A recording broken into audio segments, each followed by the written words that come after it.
اعوذ باللہ من الشیطان الرجیم بسم اللہ الرحمن الرحیم اذ قال اللہ، یاد کرو وہ وقت جب کہا اللہ رب العزت نے، یاد کرو وہ وقت جب کہا اللہ رب العزت نے، یا عیسیٰ، اے عیسیٰ، انی متوفی کا، بے شک میں آپ کو پورا وصول کرنے والا ہوں۔ انی متوفی کا، میں آپ کو پورا وصول کرنے والا ہوں، میں آپ کو وفات دینے والا ہوں۔ ورافعک، اور آپ کو اٹھانے والا ہوں، الیہ، اپنی طرف، ومطہرک، اور پاک کرنے والا ہوں آپ کو، من الذین، ان لوگوں سے، کفروا، جنہوں نے کفر کیا، وجاعل الذین، اور بنانے والا ہوں ان لوگوں کو، اتبعوک، جنہوں نے آپ کی پیروی کی، فوق الذین، ان لوگوں سے اوپر، کفروا، جنہوں نے کفر کیا، الی یوم القیامہ، قیامت کے دن تک کے لیے۔ آپ کی پیروی کرنے والوں کو فوقیت دینے والا ہوں ان لوگوں پر جنہوں نے کفر کیا، قیامت تک کے لیے۔ ثم، پھر، الی مرجعکم، میری طرف ہے تمہارا لوٹنا، فاحکم، پھر میں فیصلہ کر دوں گا، بینکم، تمہارے درمیان، فیما کنتم فیہ تختلفون، جس میں تم اختلاف کیا کرتے تھے، جس میں تم اختلاف کیا کرتے تھے۔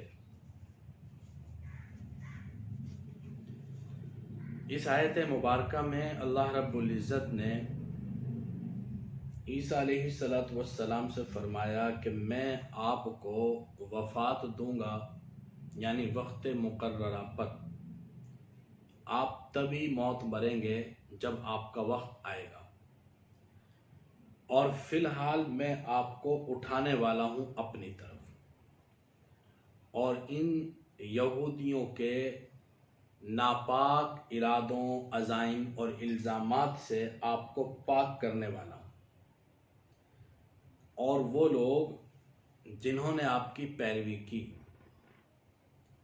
عیسائیوں میں سے اور مسلمانوں میں سے، ان کو قیامت تک کے لوگوں پر جو کافر ہیں فوقیت دینے والا ہوں، اور پھر میری طرف ہے تم سب کا لوٹنا، اور میں فیصلہ کر دوں گا اس کے درمیان جس میں تم اختلاف کرتے ہو۔ عیسیٰ علیہ السلام کو اللہ رب العزت نے آسمانوں پر اٹھایا، زندہ حالت میں، جسم اور روح کے ساتھ۔ عیسیٰ علیہ السلام کو اللہ تعالیٰ نے آسمانوں کی طرف اٹھایا۔ آپ کو معلوم ہے کہ عیسیٰ علیہ السلام کے خلاف سازشیں ہوئیں، یہودیوں نے سازشیں کی، پہلے اپنی مقامی عدالت میں مقدمہ چلا کر ان کی سزا سنائی گئی، پھر رومی عدالت میں، مرکزی عدالت میں اس سزا کو نافذ کرنے کے لیے غداری کا کیس چلایا گیا، اور رومی عدالت سے ان کو سزائے موت، پھانسی دلوا دی۔ یہودی اپنے ان ناپاک عزائم میں قریب ہے کہ کامیاب ہو جاتے اگر اللہ رب العزت کی تدبیر آڑے نہ آتی۔ اسباب کے درجے میں وہ اپنا سارا کام کر چکے تھے،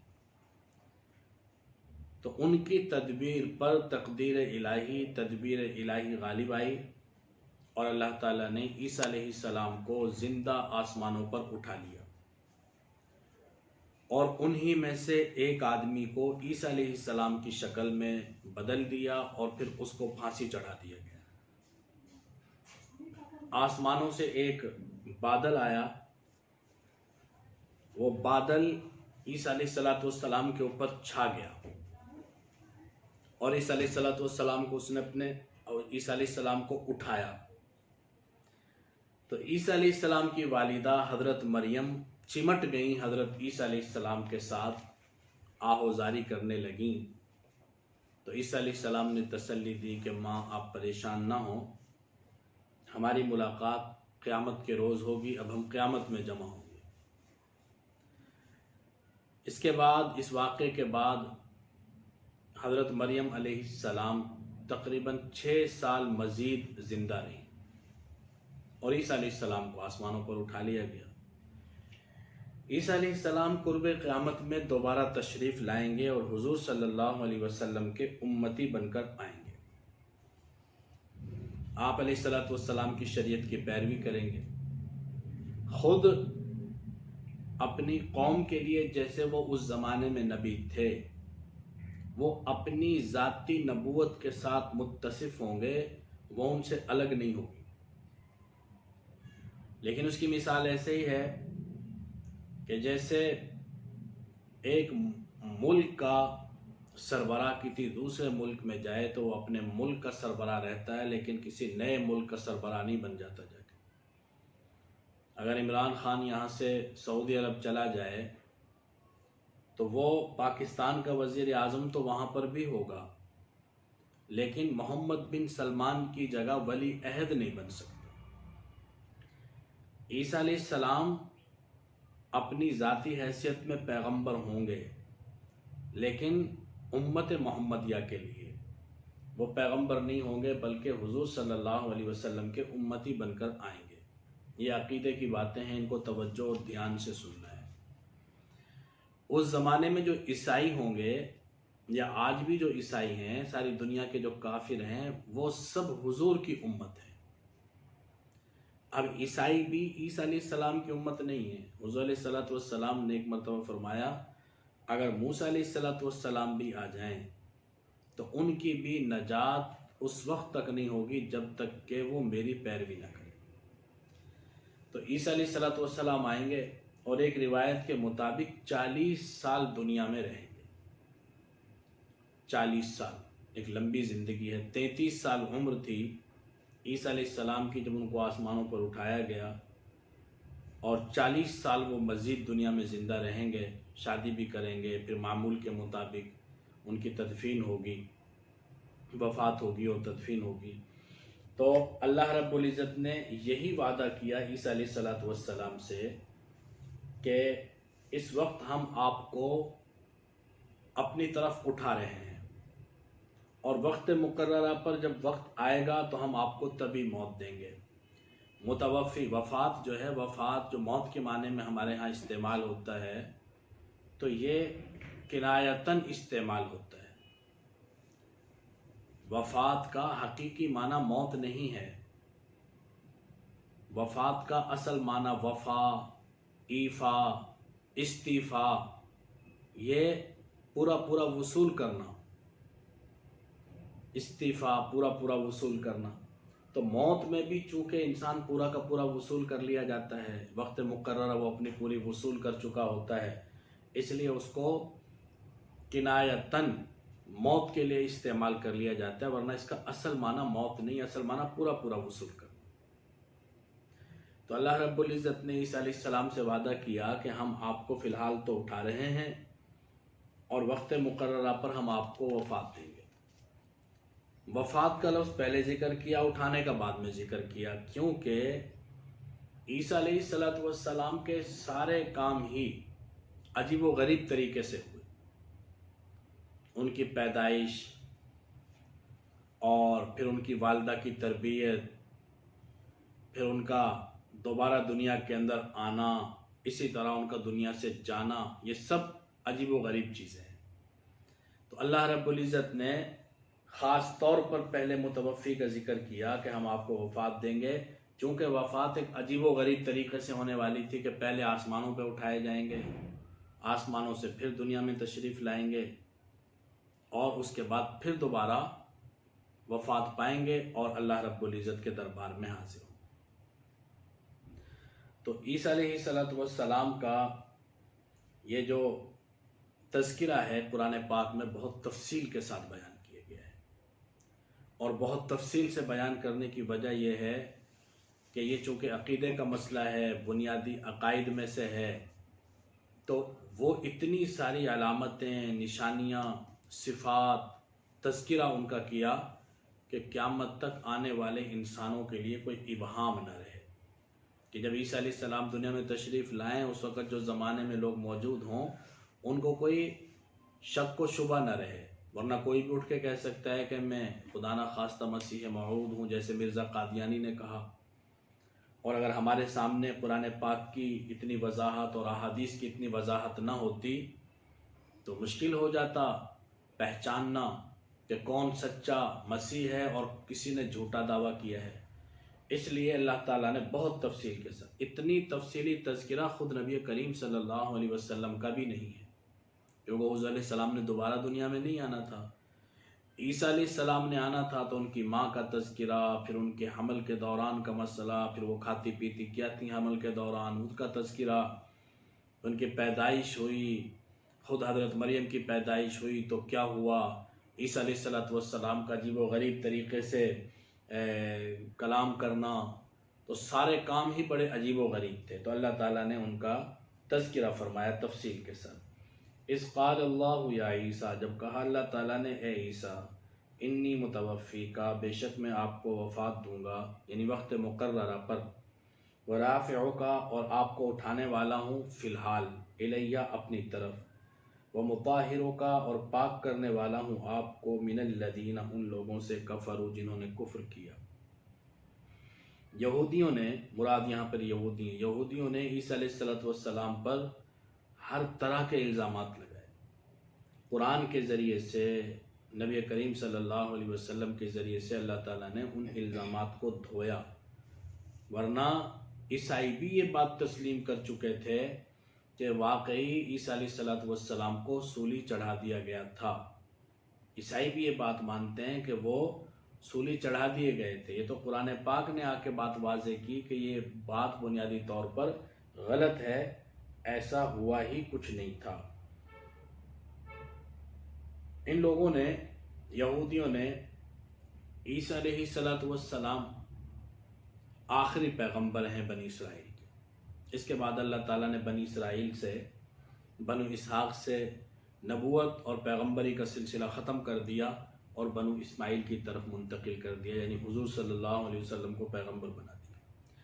یحییٰ علیہ السلام کی پیدائش بھی بڑی عجیب و غریب طریقے سے ہوئی تھی، آپ پڑھ چکی ہیں، سن چکی ہیں کہ اللہ رب العزت نے ان کو بھی حضرت زکریا علیہ السلام کے گھر جب پیدا فرمایا تو دونوں ان کے ماں باپ حضرت زکریا علیہ السلام اور ان کی اہلیہ بوڑھے ہو چکے تھے، اور معجزانہ طریقے پر ان کی پیدائش ہوئی۔ اتنے جلیل القدر پیغمبر کو بھی ان میں سے ایک بدبخت آدمی نے ایک رقاصہ کے کہنے پر، ایک ناچنے والی کے کہنے پر شہید کر دیا، ان کی گردن کاٹ دی تھی۔ یحییٰ علیہ السلام کی گردن کاٹ دی تھی ان بدبخت یہودیوں نے۔ کس نام پر، کس منہ سے انسانیت کی بات کرتے ہیں اور کس منہ سے مذہب کی، دین کی، اخلاقیات کی بات کرتے ہیں۔ ان کی تاریخ سیاہ کارناموں سے بھری ہوئی ہے۔ اب یہ جو تھرڈ ٹیمپل تعمیر کرنے کے فکر میں پڑے ہوئے ہیں، کبھی مائک پومپیو پہنچ جاتا ہے اسرائیل میں، اور کبھی خود ٹرمپ جو ہے وہ پہنچ جاتا ہے، کبھی اپنے داماد کو بھیج دیتا ہے، پھر وہ ماڈل دکھایا جاتا ہے ان کو، اس کی تشہیر کی جاتی ہے، اس کو میڈیا پہ نشر کیا جاتا ہے۔ مطلب کہ اندرون خانہ یہ طے ہو چکا ہے کہ مسجد اقصیٰ یہودیوں کے حوالے کر کے اس کو شہید کروا کے تو اس کی جگہ پہ ہیکل سلیمانی تعمیر کرنا چاہتے ہیں۔ دین کے نام پر انسانیت کے ساتھ کھلواڑ۔ یہ اتنے ہی دیندار ہوتے تو کیا نبیوں کو شہید کرتے؟ یحییٰ علیہ السلام کو تو شہید کر ہی دیا، اور عیسیٰ علیہ السلام کو بھی اپنی طرف سے انہوں نے کر ہی دیا تھا۔ تو عیسیٰ علیہ السلام کو بھی ماننے کے لیے تیار نہیں تھے، اپنی طرف سے انہوں نے ان کو بھی سولی پر چڑھا دیا تھا۔ وہ تو اللہ تعالیٰ نے آسمانوں پر ان کو اٹھایا، ورنہ ان کے ہاتھ تو حضرت عیسیٰ علیہ السلام کے خون سے بھی رنگے ہوئے ہیں۔ وہ الگ بات ہے کہ اپنی تدبیر میں کامیاب نہیں ہوئے، انہوں نے تو اپنی طرف سے کر دیا تھا سارا کام۔ پھر اللہ تعالیٰ نے ان سے قیامت تک کے لیے سیادت اور قیادت اور نبوت چھین لی۔ یہ اللہ کا فیصلہ ہے، خود ان کی تورات کے اندر اللہ تعالیٰ نے ان کو بتا دیا تھا، اور اب یہ قیامت تک کے لیے ذلیل و رسوا ہے۔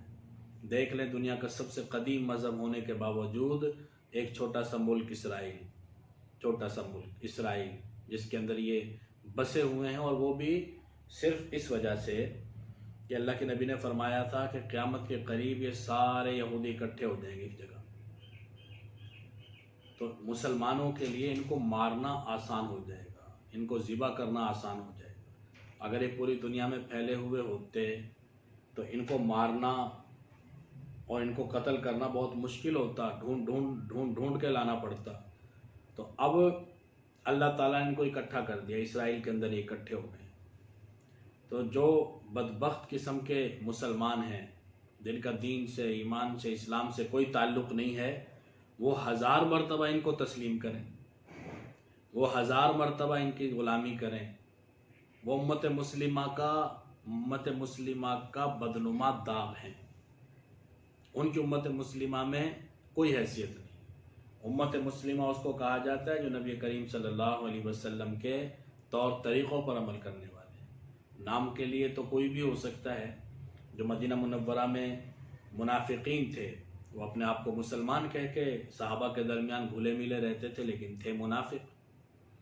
ان کو لوگ مسلمان ہی سمجھتے تھے، وہ بھی اپنے آپ کو مسلمان ہی کہتے تھے۔ تو مسلمانوں میں بہت بڑی تعداد منافقین کی، کچھ نہ کچھ تعداد منافقین کی ہر زمانے میں رہی ہے، آج بھی بہت سارے ہیں، وہ چاہے حکمرانوں کی شکل میں ہوں چاہے عوام کی شکل میں ہوں۔ تو اس پر اتنا زیادہ جو زور دیا جاتا ہے نا، یہ اسرائیل، یہودی، یہ اس لیے کہ قرب قیامت ہے۔ ان بدبختوں کی نفرت دل میں نہیں ہوگی تو دجال انہی کے اندر سے تو آئے گا، انہی کا تو بڑا سردار ہوگا وہ، ہم تو ان کے فتنے میں مبتلا ہو جائیں گے۔ ان کی تو اتنی نفرت دل کے اندر ہونی چاہیے کہ ان کی شکل دیکھنا گوارا نہ کریں، اور ان کے کرتوتوں کی نفرت ہمارے دلوں کے اندر ہو۔ یہ پوری امت مسلمہ کے ساتھ لڑنے کی تیاری کر رہے ہیں۔ یہ امریکہ سے کوئی آیا، کوئی برطانیہ سے آیا، کوئی فرانس سے آیا، کوئی کچھ دنیا یورپ کے ممالک سے اٹھ کر آئے، تو اسرائیل جیسے ریگستان میں یہ کیا کر رہے ہیں جو وہاں پر مکانات بنا کے، وہاں پانی کی بھی قلت اور بھی زندگی کے مسائل، اپنی لاکھوں کروڑوں ڈالر کی پراپرٹی چھوڑ کے، کاروبار چھوڑ کے یہاں لڑنے کے لیے ہیں۔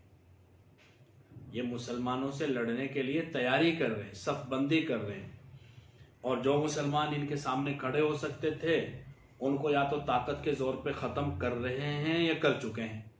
عراق کو ختم کر دیا، شام کو ختم کر دیا، لیبیا کو ختم کر دیا، اور جن کو ختم نہیں کر سکتے ان کو مفادات کے اندر پھنسانا چاہتے ہیں کہ پاکستان بھی ہمیں تسلیم کر لے، سعودی عرب بھی تسلیم کر لے، ان کے ساتھ پھر ان کے اندر ہمارے سفارت خانے قائم ہو جائیں، ہمارے سفارتی تعلقات قائم ہو جائیں، ہم ان کے ملکوں میں آئیں جائیں، تجارت قائم ہو جائے، کوئی 10-20 ارب ڈالر یہاں پر انویسٹ کر دیں۔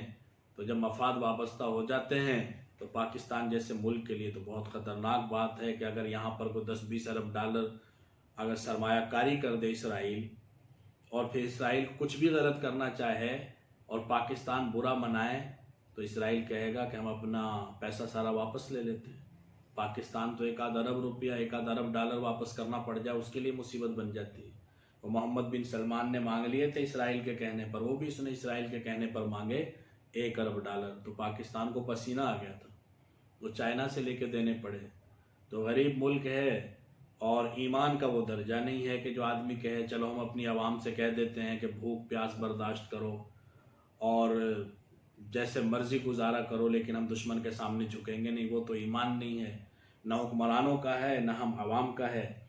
تو نتیجہ یہ نکلا کہ اسرائیل یہ چاہتا ہے کہ پاکستان بھی ہمیں تسلیم کر لے اور باقی عرب ممالک بھی تسلیم کر لیں اور ہم ان کے ساتھ ہمارے مفادات وابستہ ہو جائیں، پھر وہ جس ملک پہ حملہ کرے مسلمانوں میں سے کسی ملک پر بھی حملہ کرے تو کوئی اس کا رد عمل نہ آئے۔ کہ رد عمل اس لیے نہیں آئے گا کہ مفادات وابستہ ہو چکے ہوں گے، تو بہت مشکل ہو جاتا ہے۔ اب خدا نہ خواستہ چین ہے، وہ کسی بھی مسلمان ملک پر حملہ کر دے تو پاکستان کیا کر سکتا ہے؟ کچھ بھی نہیں۔ مفادات وابستہ ہیں، طاقت ہے، تو کچھ بھی نہیں۔ اور ایمان کی وہ سطح نہیں ہے کہ آدمی کہے کہ جتنا مرضی مضبوط ہو دشمن میں ٹکرا جاؤں گا اس سے، اور صحابہ کی مثالیں سامنے رکھے، لشکر طالوت جالوت کی مثالیں سامنے ہوں، وہ اس درجے کا ایمان نہیں ہے۔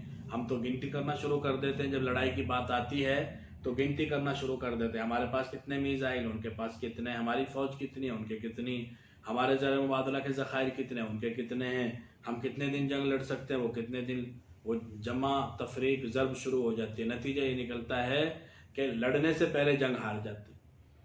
تو اللہ رب العزت نے ان یہودیوں کے بارے میں فرمایا کہ ہم آپ کو ان سے پاک کر دیں گے، اور ایک وعدہ فرمایا وَجَاعِلُ الَّذِينَ اتَّبَعُوكَ، اور بنائیں گے آپ ان کو جنہوں نے آپ کی پیروی کی، فوق الذین، ان سے اوپر، کفروا، جنہوں نے کفر کیا، یعنی مسلمان، وہ چاہے اس زمانے کے تھے جو عیسائی تھے اس زمانے میں صاحب ایمان، اور جب حضور علیہ السلام دنیا میں تشریف لے آئے تو پھر حضور صلی اللہ علیہ وسلم کی اتباع ہی عیسیٰ علیہ السلام کی اتباع ہے۔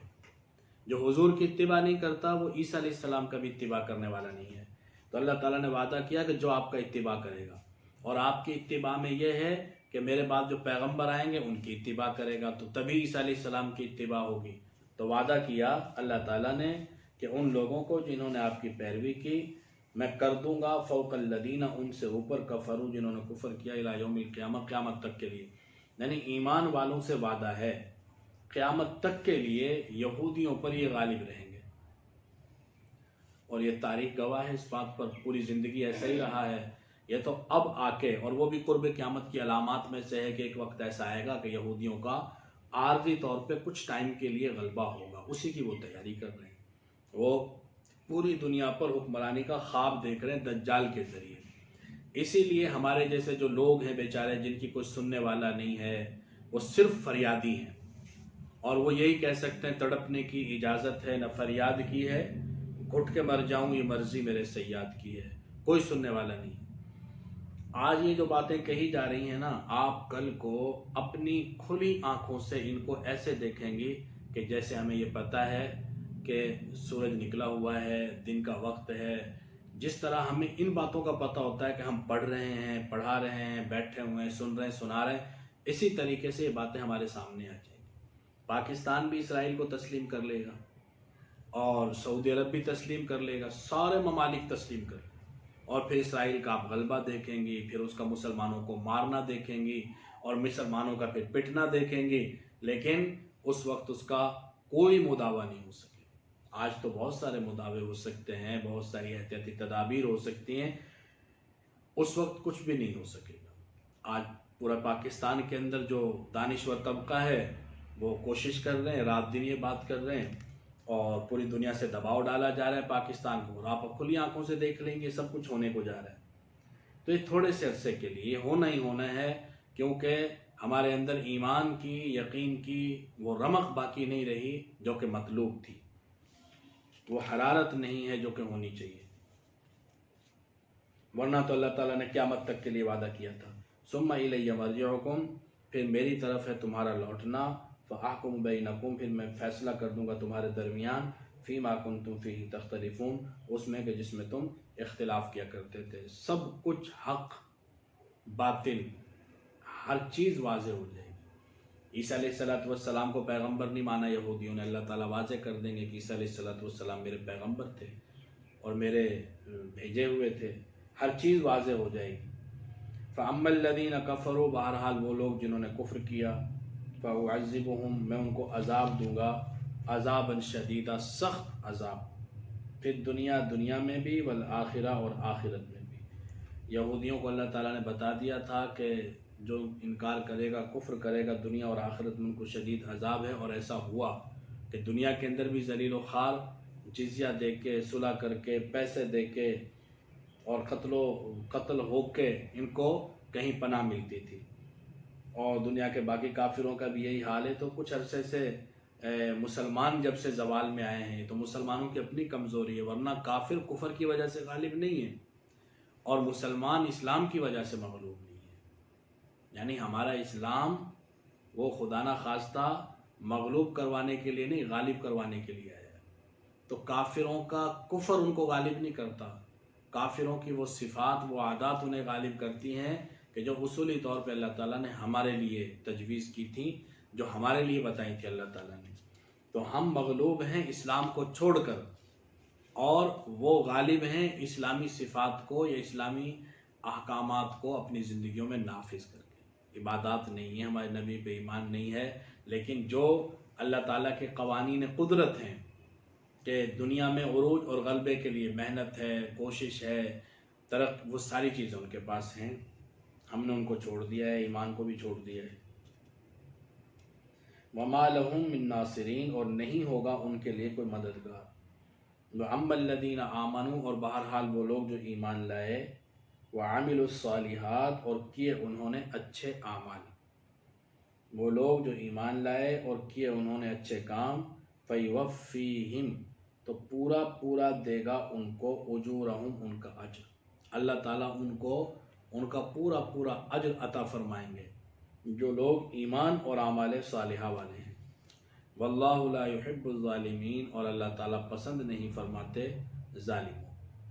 ذالک، یہ ذکر جو ہوا، یہ نتلوہ، ہم پڑھتے ہیں اس کو، علیک، آپ پر، من الآیات، آیتوں سے، والذکر الحکیم، اور مضبوط ذکر سے، محکم ذکر، مضبوط ذکر، یہ اللہ رب العزت کی نازل کردہ آیات اور ذکر حکیم۔ انا، بے شک، مثل عیسیٰ، عیسیٰ کی مثال، عند اللہ، اللہ کے ہاں، کا مثل آدم کی سی مثال ہے۔ جیسے آدم علیہ السلام کو بغیر ماں باپ کے پیدا کیا، عیسیٰ علیہ السلام کو اسی طرح بغیر باپ کے پیدا کیا۔ عیسیٰ علیہ السلام کو صرف بغیر باپ کے پیدا کیا، اور آدم علیہ السلام کو ماں اور باپ دونوں کے بغیر پیدا کیا۔ خلقہ، پیدا کیا اس کو، من تراب، مٹی سے۔ اس آدم علیہ السلام کو براہ راست مٹی سے پیدا کیا، اور عیسیٰ علیہ السلام کو اللہ تعالیٰ نے حضرت جبریل کے نفخہ سے، ان کی پھونک سے پیدا کیا اپنے کلمہ کن کے ساتھ۔ خلقہ من تراب، پیدا کیا ان کو مٹی سے، ثم قال، پھر کہا، لہو، اس سے، کن، ہو جا، فیکون، پس وہ ہو گئے۔ الحق، یہ حق ہے، من ربک، آپ کے رب کی طرف سے، فلا تکن، پس آپ نہ ہو جائیں، من الممترین، شک کرنے والوں میں سے۔ انسانی تاریخ پر، انسان کے آغاز پر، اختتام پر بہت کچھ لکھا گیا ہے۔ بڑے بڑے فلاسفروں نے لب کشائی کی ہے، فلسفے جھاڑے ہیں، فلسفانہ موشگافیاں ملتی ہیں۔ حقیقت یہ ہے کہ جو کچھ قرآن نے بیان کر دیا، بس وہی حرف آخر ہے، چاہے وہ انسان کی پیدائش کے بارے میں ہو، کائنات کی حقائق کے بارے، کسی بھی بارے میں ہے، بس وہ حرف آخر ہے۔ یہ جو لٹریچر ہے مغرب کا، اس کو وہ لوگ پڑھتے ہیں جن کو بنیادی طور پر قرآن کی باتوں پر یقین نہیں ہے، یا پھر کوئی اس نیت سے پڑھ سکتا ہے کہ ہم ان کا جواب دے سکیں اور ان کے فلسفے کو رد کر سکیں۔ تو وہ لوگ جو قرآن تو پڑھتے نہیں اور مغرب کا فلسفہ پڑھتے ہیں، تو ان کی مثال ایسے ہی ہے کہ جیسے ایک آدمی نے ایک بزرگ سے کہا کہ حضرت، میں نے مرزائیوں کا لٹریچر پڑھا اور مرزائیت میرے اوپر سوار ہو گئی، میں اس سے متاثر ہو گیا۔ تو حضرت نے فرمایا کہ تم نے سانپ پکڑنے کی کوشش کی ہے منتر جانے بغیر، تم نے سانپ پکڑنے کی کوشش کی ہے منتر جانے بغیر۔ غالباً صوفی محمد سرور صاحب جامعہ اشرفیہ والے، ان کے بارے میں غالباً آتا ہے، ان سے کسی نے کہا کہ جی میرے اوپر مرزائیت کا اثر ہونے لگا ان کا لٹریچر پڑھنے کی وجہ سے، تو حضرت نے فرمایا کہ تم نے سانپ پکڑنے کی کوشش کی ہے منتر جانے پر ہے۔ تو جو آدمی اپنے مذہب کی تعلیمات سے واقف نہیں ہے، اگر وہ دیگر مذہب کے لوگوں کی باتیں پڑھے گا، سنے گا، ان کا لٹریچر پڑھے گا، تو وہ ایسے ہی ہے کہ جیسے بغیر منتر جانے کوئی سانپ پکڑنے کی کوشش کرے تو ڈس لیا جائے گا۔ تو سانپ کا ڈسا تو بچ سکتا ہے یا زیادہ سے زیادہ مرے گا، لیکن اگر مغرب کے لٹریچر نے ڈس لیا تو پھر ہلاک ہو جائے گا، مرنے سے کام نہیں بنے گا، پھر وہ ہلاک ہو جاتا ہے، انسان دہریہ ہو جاتا ہے۔ ایمان کا یقین ساری زندگی اس کے دل میں جگہ نہیں پکڑتا، یہ اتنی خطرناک چیز ہے۔ فمن حاجک، پھر جو آپ سے جھگڑا کرے، فیہ اس میں، من بعدی، بعد اس کے، ما جاءک جو آ چکا آپ کے پاس، من العلم علم، فقل تو آپ کہتے۔ آپ نے پہلے بھی سنا سورہ آل عمران کے آغاز میں کہ حضور علیہ الصلوۃ والسلام کے پاس نجران کا وفد آیا تھا۔ حضور علیہ السلام نے خط لکھا ان کو اور ان سے کہا کہ بھی یا تو ایمان لے آؤ اور یا پھر جزیہ دینے پر راضی ہو جاؤ، ورنہ پھر لڑائی کے لیے تیار ہو جاؤ۔ یہ حضور کے آخری زمانے کی بات ہے، بالکل آخری دن تھے، آخری سال تھا 10 ہجری۔ تو اس وقت جو ہے نا یہ 9 ہجری آخری زمانے کی باتیں ہیں جب یہ آئے ہیں۔ حضرات حسنین رضی اللہ تعالی عنہما بڑے ہو چکے تھے، اس وقت کی یہ بات ہے۔ ان کو حضور علیہ السلام نے، یہ آئے ہیں پھر حضور سے مناظرہ کرنے کے لیے۔ یہ 14 افراد تھے، پہلے جس کا تذکرہ ہو وہ اور وفد تھا کہ جس کے اندر وہ 70 افراد آئے تھے۔ یہ 14 افراد تھے، انہوں نے حضور سے مناظرہ کیا لیکن بڑے ضدی تھے، ماننے کے لیے تیار نہیں تھے۔ بڑا سمجھایا اللہ کے نبی نے لیکن انہوں نے نہیں مانا۔ آخر اللہ تعالیٰ نے یہ آیات نازل فرمائی، ان کو آیات مباہلہ کہا جاتا ہے۔ آیات مباہلہ کا مطلب یہ ہے کہ اللہ تعالیٰ نے اس آیت کے اندر حکم دیا اپنے پیغمبر کو کہ اگر یہ ماننے کے لیے تیار نہیں ہے تو آپ ان کو لے کے کسی ایک جگہ اکٹھے ہو جائیں اور پھر بد دعا کریں، رو رو کر، کہ جو آدمی ہم میں سے حق پر نہیں ہے وہ برباد ہو جائے، وہ ہلاک ہو جائے، اس پر اللہ تعالیٰ کی لعنت ہو کہ وہ اللہ تعالیٰ کی رحمت سے دور ہو جائے۔ یہ آخری درجہ ہوتا ہے، آخری درجہ۔ جب دلائل سے بات نہ چلے تو کوئی کہے کہ چلو پھر ایک جگہ اکٹھے ہو جاتے ہیں اور ایک دوسرے کے لیے بد دعا کرتے ہیں، یا یوں کہتے ہیں گڑ گڑا کے اللہ تعالیٰ سے، مباہلہ کا معنی ہی یہ ہے بہلا کا کہ گڑ گڑا کے دعا مانگنا، اور یہ کہ جو ہم میں سے غلط ہے بس وہ ہلاک ہو جائے، جو بھی ہم میں سے غلط ہے۔ تو حضور علیہ الصلوۃ والسلام کو اللہ تعالیٰ نے آپ پر یہ آیت نازل فرمائی۔ تو حضور علیہ السلام حضرت حسن، حضرت حسین، حضرت علی، حضرت فاطمہ کو لے کے آ گئے اور کہا کہ آؤ میرے ساتھ مباہلہ کرو، میرے پاس آ کے بیٹھو اور دعا کرتے ہیں کہ جو ہم میں سے غلط ہے بس اس پر اللہ تعالیٰ کی لعنت ہو۔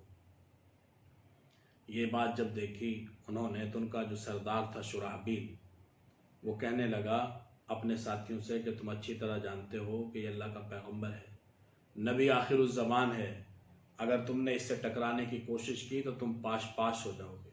اور جب حضور علیہ السلام حضرت فاطمہ، حسن، حسین، حضرت علی کو لے کر آ رہے تھے، عیسائیوں نے دیکھا تو ایک عیسائی کہنے لگا اللہ کی قسم ان صورتوں کو، اگر پہاڑ، یہ صورتیں ایسی ہیں اگر یہ پہاڑوں سے کہیں نا کہ چل پڑیں تو پہاڑ بھی چل پڑیں۔ اتنا یقین تھا ان کافروں کو بھی۔ کہا کہ یہ ایسی شکلیں ہیں، یہ ایسی صورتیں ہیں، نورانی شکلیں، نورانی صورتیں، اگر انہوں نے پہاڑوں کو بھی حکم دے دیا وہ اپنی جگہ سے ٹل جائیں گے، تم ان سے مقابلہ نہ کرو۔ بالآخر انہوں نے مہلت مانگی سوچ و بچار کے لیے، اور اگلے دن پھر یہ جزیہ دینے پر راضی ہو گئے۔ انہوں نے پھر جزیہ دیا 2 قسطوں میں۔ اسی کا ذکر ہے یہاں، فمن حاجک، پھر جو آپ سے جھگڑا کرے، فیہ اس میں، من بعد ما جاءک من العلم، اس کے بعد کیا چکا آپ کے پاس علم، فقل تو آپ کہتے ہیں کیا، تعالوا آ جاؤ، تعالوا آ جاؤ، ندعو ہم پکارتے ہیں، اب بلاتے ہیں، ابناءنا اپنے بیٹوں کو، و ابناءکم اور تمہارے بیٹوں کو، و نساءنا اپنی عورتوں کو، و نساءکم اور تمہاری عورتوں کو، و انفسنا اور اپنے آپ کو، و انفسکم اور تم کو، ثم پھر نبتہل ہم دعا کرتے ہیں، گڑ گڑا کے دعا مانگنا، فنجعل پھر ہم کرتے ہیں لعنت اللہ اللہ کی لعنت علی الکاذبین جھوٹوں، پھر وہ میدان چھوڑ کے بھاگ گئے اور جزیہ دینے پر آمادہ ہو گئے۔ ان ھذا بے شک یہ جو ذکر ہوا مذکور، یہ لہو القصص البتہ خبر ہے، الحق حق، یہ حق خبر ہے، سچ خبر ہے، وما من الہ نہیں ہے کوئی معبود، من زائدہ نہیں ہے کوئی معبود، الا اللہ سوائے اللہ کے، وان اللہ اور بے شک اللہ لہو العزیز الحکیم البتہ وہ غالب ہے، حکمت والا ہے۔ فَإِن تَوَلَّوْا پھر اگر وہ اعراض کریں، فَإِنَّ اللَّهَ تو بے شک اللہ علیم بالمفسدین خوب جاننے والا ہے فساد کرنے والوں کو۔ اللہ تعالیٰ عمل کی توفیق نصیب فرمائے۔ وما علینا الا البلاغ۔ قرآن کی آواز میں سن نغمہ لا تک نہ تو، اندر سے بھی ہو جا ہرا، کھلنے سے پہلے مسکرا، گرنے سے پہلے ہی سنبھل، حیا علی خیر